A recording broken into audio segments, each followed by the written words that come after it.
Morning, কেমন আছেন সবাই? আজকে সকালবেলা ঘুম থেকে উঠে দেখলাম মা রান্নাঘরে এসে তরি তরকারি কাটছে। আমারও শরীরটা খুব একটা ভালো ছিল না, তাই মাকে বললাম, মা আজকে রান্নার দায়িত্বটা তুমিই নাও, আমার শরীরটা ভালো লাগছে না, আমি অন্যান্য কাজগুলো সারি, তুমি আজকে রান্নাটা ঝটাপট করে ফেলো। তাই জন্য মাও খুশি, মা তরি তরকারিগুলো কেটে নিয়েছে, কিছুটা এর আগেই কাটা হয়ে গেছিলো, আর বাদবাকিগুলো কাটছিল রান্না করবে বলে। আর আমি যেসব টুকটাক কাজগুলো ছিল সেইগুলোই করছিলাম। নুনের কৌটোটা আগের দিনই ধুয়ে রেখেছিলাম, তার মধ্যে নুন টুনগুলো ঢেলে নিয়েছিলাম। আর মা তরকারি রান্না করবে আর আমি এদিকের কাজগুলো করব, তাহলে আমার কাজটা এগিয়ে যাবে, সেই জন্যই মাকে বলেছি করতে। মা সবসময় রান্না করে না, তোমরা আমার অনেক ভিডিওতেই দেখেছো যে আমাকেই রান্নাটা করতে হয়। মার যখন শরীরটা ভালো থাকে মা করে, বা মার যে রান্নাটা খেতে ইচ্ছা হয় মা বলে আমি আজকে করছি, মা করে না। এভাবেই মিলেমিশে সংসারটা করি। আর তরকারিটা মাই আমাকে সবসময় কেটে দেয়। এর আগের ভিডিওতে আমি বলেছি মা সুন্দর কাটতে পারে, আমি অত ভালোভাবে কাটতে পারি না, তবে চেষ্টা করি। মার যেদিন একদমই পারে না উঠতে বা শরীর খারাপ হয় প্রচণ্ড, তো সেদিনকার আমি একা হাতেই সব কিছু করে ফেলি। কিন্তু আজকে দেখলাম মা বেশ ভালোই তরকারি কেটে ফেলেছে, তাই মাকে একটু আদর করে আবদার করে বললাম, মা আজকের দিনটা তুমিই রান্না করো, আজকে আমার ছুটি। মা বললো ঠিক আছে।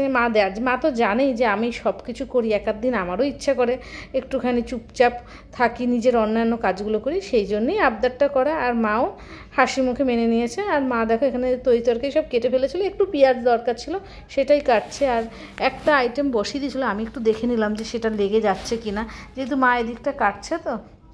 তারপরে মায়ের সাথে একটু গল্প করছিলাম দুজনে দাঁড়িয়ে। রান্না করার সময় মা থাকলে ভালো হয়, গল্প করতে করতে টান্নাগুলো হয়ে যায়। আর অন্যান্য অনেক কাজই তো থাকে, সেগুলো করতে হবে। নিচে গিয়ে নোংরা দিয়ে এসেছিলাম, আর আমি ময়লার বালতিতে না একটা করে কাপড় বলছি সরি প্লাস্টিক দিয়ে দিই, যাতে নোংরার বালতিটা বেশি নোংরা না হয়।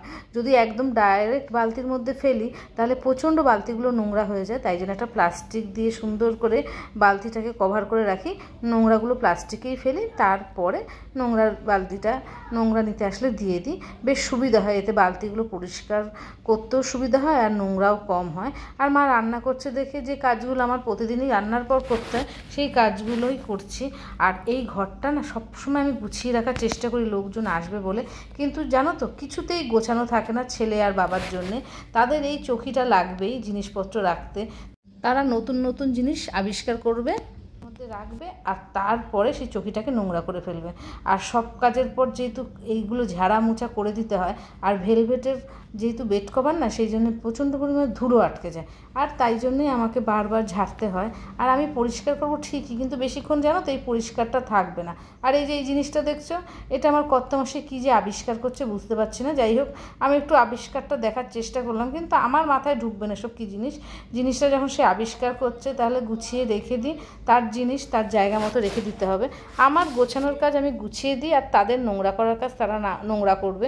যাই হোক, ঘরটা তো বেশ ভালোভাবে গুছিয়ে ফেলেছি, তবে বেশিক্ষণ থাকবে না। আমি জানি ছেলে যেই আসবে সেই আবার এই ঘরের মধ্যে একটা যুদ্ধ হবে। আর সকালের কাজ করার ফাঁকে ফাঁকে অনেক রকম ওষুধ খেতে হয় আমাকে, সেই ওষুধটাই মনে করে খাই। যেদিন রান্না করি সেদিন বেশিরভাগ সময় ভুলে যাই, আজকে আর ভুলিনি, যেহেতু মা রান্নাটা করছে।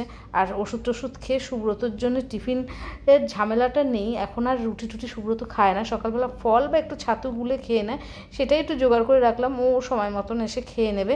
তাই জন্যে পেঁয়াজ লঙ্কা কুচিয়ে রাখলে ও নিজের মতন করে খেয়ে নেয়। আর তারপরে না মা পটল আজকে মাখা করবে, সেই জন্যে পটলটাকে একটু মাকে বেটে দিয়ে তারপরে বারান্দায় চলে এসেছিলাম। তারপরে সুব্রত বাজার করে নিয়েছিল, সেইগুলো গোছগাছ করে দুজনে বসে একটু কথা বলে চলে এসেছিলাম রান্নাঘরে। মা যেহেতু রান্না করে গেছে, সেই জন্য এবার আমি রান্নাঘরটা একটু পরিষ্কার করে নিচ্ছি, কারণ সবসময় একা হাতে সব কিছু করা মায়ের পক্ষে সম্ভব না। যেহেতু মায়ের একটু বয়স হয়েছে, রান্নাবান্না তো সে করেই দিল, আমি তাই জন্যই রান্নাঘরটা একটু পরিষ্কার করে দিলাম।